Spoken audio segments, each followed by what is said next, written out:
भीमासुर के समान तपस्या और आराधना का मार्ग दिखाते हैं। भीमासुर को तपस्या करते देख उत्तेजित इंद्र षड्यंत्र रचता है। दूसरी ओर कर्कटी राक्षसों को भीमासुर की सुरक्षा का आदेश देती है। भीमासुर का आहित करने आए देवता और इंद्र राक्षसों के बंदी बनते हैं। कर्कटी देवताओं को प्रताड़ित करते हुए दंडित करने का आदेश देती है। देवर्षि नारद कर्कटी के रोष से देवताओं की रक्षा करते हैं। ब्रह्मदेव देवताओं को सावधान करते हैं। राक्षस माता कर्कटी की जय हो। तुम्हारा प्रतिशोध पूरा हुआ माता। अब मुझे आशीर्वाद दो। बाहर आओ माता, बाहर आओ।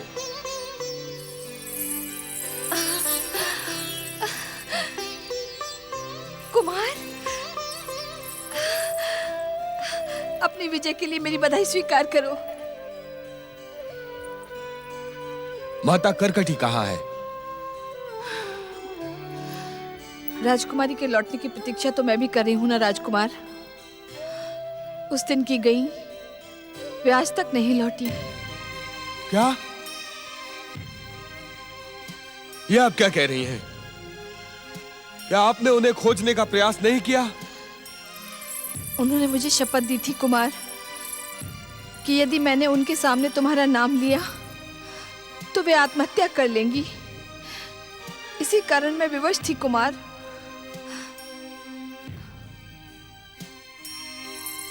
ये क्या कर रहे हैं कुमार? मैं तो केवल तुम्हारी दासी हूं। आप भी मेरी माता समान हैं।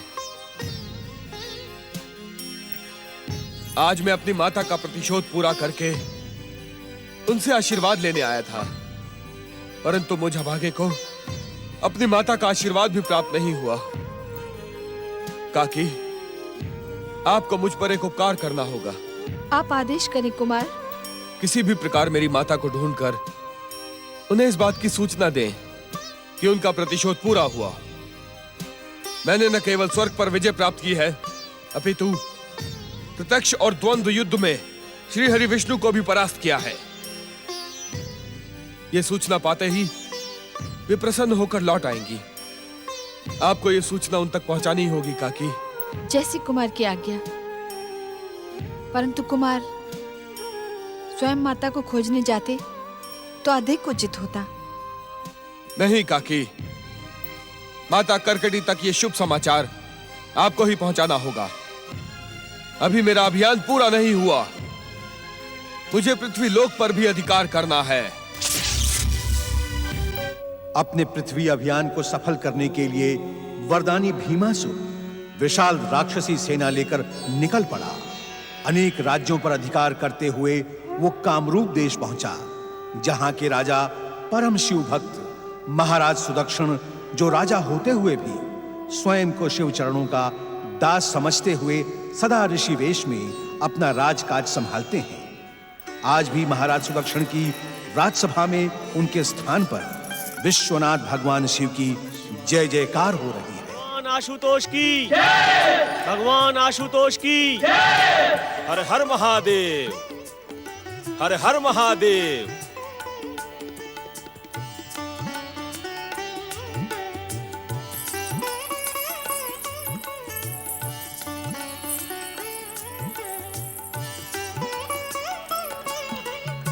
महाराज, ये हमारा सौभाग्य है कि हमारी राजसभा में भगवान शिव के परम भक्त ऋषि सुभद्र की चरण धूलि का स्पर्श हुआ है।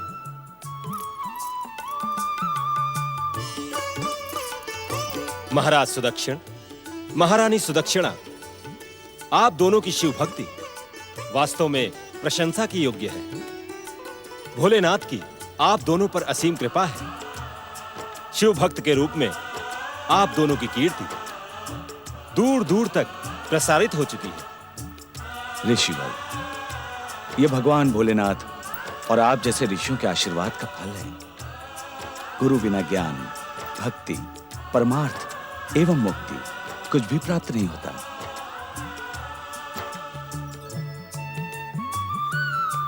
महाराज, इस पावन शिव भक्ति को प्राण रहते अपने हृदय से दूर न कीजिएगा।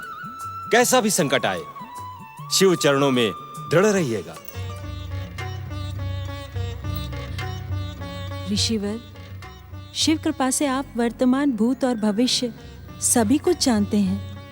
क्या आपको कहीं से ऐसा संकेत मिला है कि हम पर कोई आकस्मिक संकट आने वाला है? भगवान शिव की लीला अत्यंत रहस्यपूर्ण होती है महारानी। कभी कभी दुष्टों को दंडित करने के लिए वे अपने सच्चे भक्तों की कठोर परीक्षा लेते हैं। कभी कभी किसी महान जनहित के कार्यों को पूरा करने के लिए ऐसी परिस्थितियां उत्पन्न कर देते हैं कि जिसकी हम कल्पना भी नहीं कर सकते।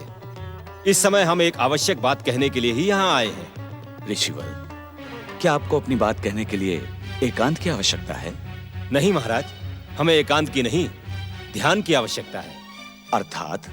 महाराज, जो बात हम कहने जा रहे हैं उसे आपके साथ साथ यहाँ उपस्थित हर राजपुरुष को भी गंभीरता और ध्यान से सुनना आवश्यक है, क्योंकि हमारी बात का संबंध केवल आपसे नहीं, पूरे कामरूप देश से है। महाराज सुदक्षिण, महारानी सुदक्षिणा और कामरूप के राजपुरुषों, मैं आप सबसे केवल इतना ही कहना चाहता हूं कि अब तक आप सबने जिस परम शिव भक्ति को अपने मन में दृढ़ कर रखा है उसे निर्बल ना होने दीजिएगा। एक क्षण के लिए आपका मन शिव भक्ति से भटकना नहीं चाहिए। शिव भक्ति से ही आपकी और आपके राज्य की बड़े से बड़े संकट से रक्षा होगी।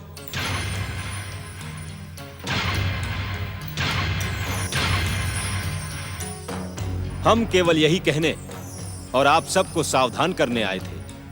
भगवान शिव आप सबका कल्याण करें। हर हर महादेव, हर हर महादेव, हर हर महादेव। महाराज, क्या गुरुदेव? महारानी सुदक्षिणा,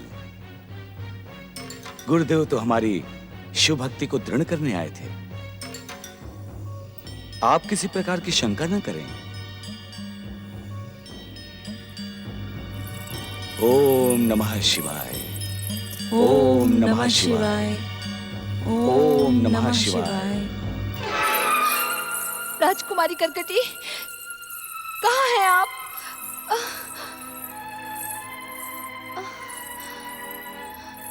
राजकुमारी करकटी, कहाँ हैं आप? मैं आपको ढूंढते ढूंढते थक चुकी हूँ। मुझे क्षमा कर देना कुमार। मैं आपकी माता राजकुमारी करकटी को ढूंढने में सफल नहीं हुई। वे न जाने कहाँ चली गई हैं। अगर प्राणों ने साथ दिया तो मैं उन तक आपका संदेश पहुंचाने का पूरा प्रयास करूंगी, पूरा प्रयास करूंगी।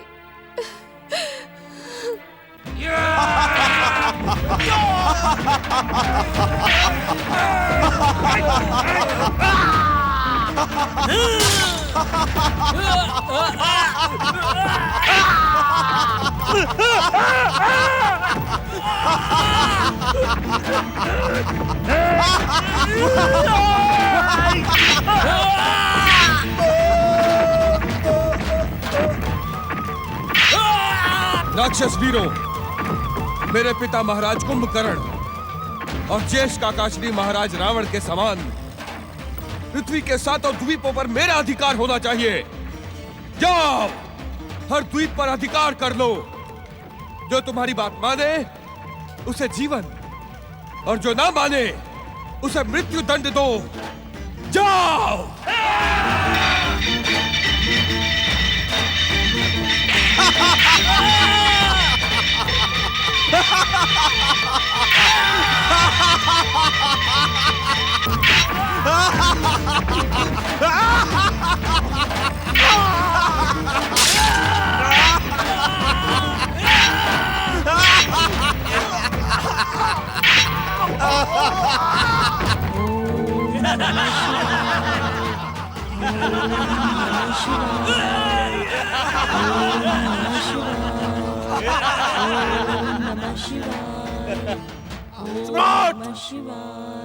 भीमासुर की अधीनता स्वीकार कर लो अन्यथा हम तुम्हें यहीं समाप्त कर देंगे।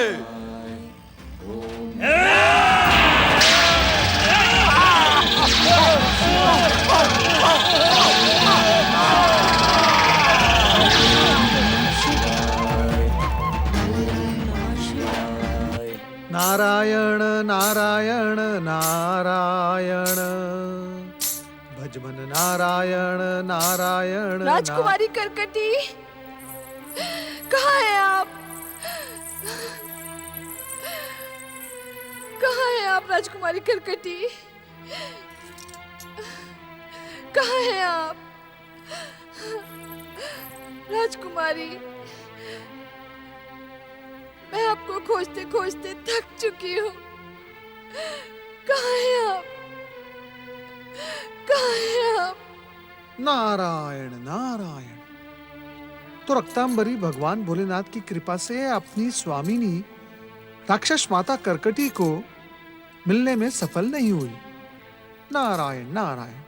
अब तो मुझे ही पुत्र और जीवन से विमुख हो चुकी राक्षस माता करकटी को सजग और प्रेरित करना होगा। चलो नारद।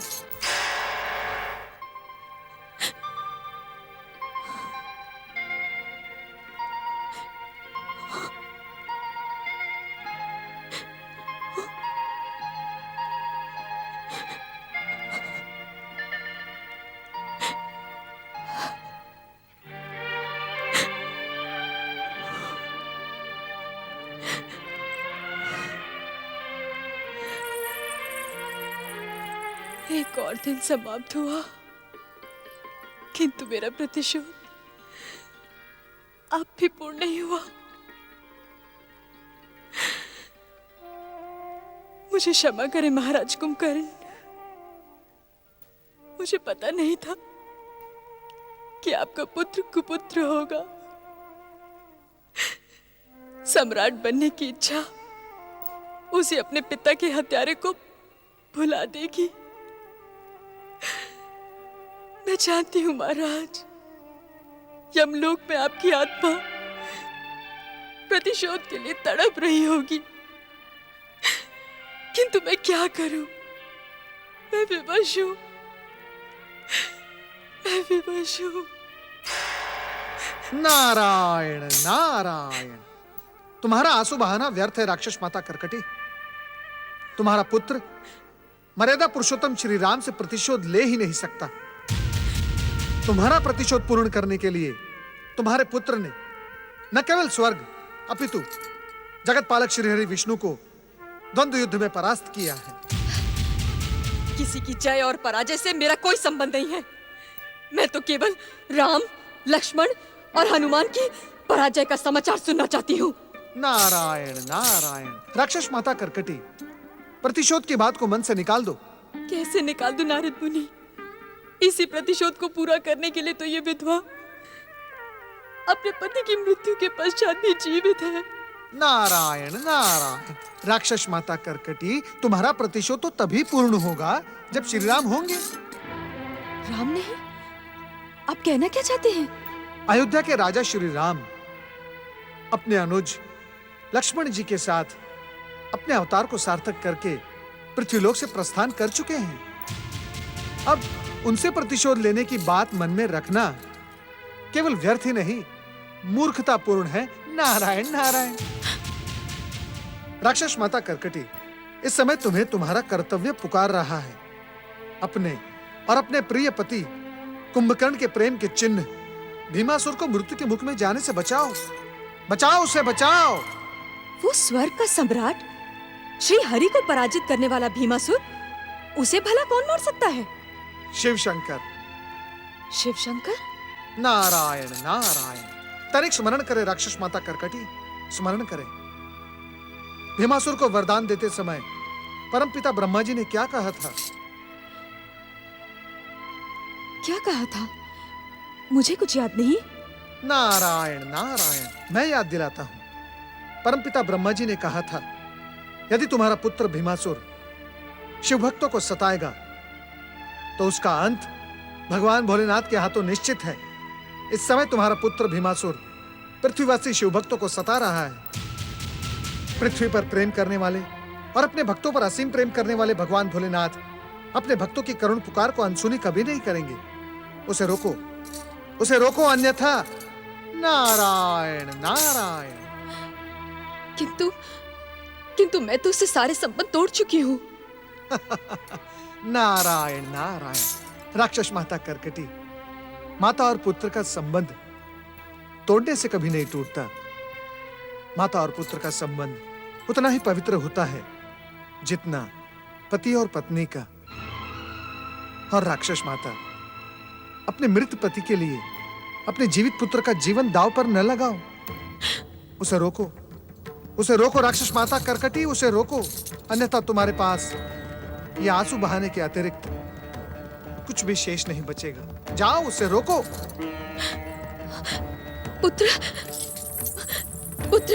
पुत्र भीम।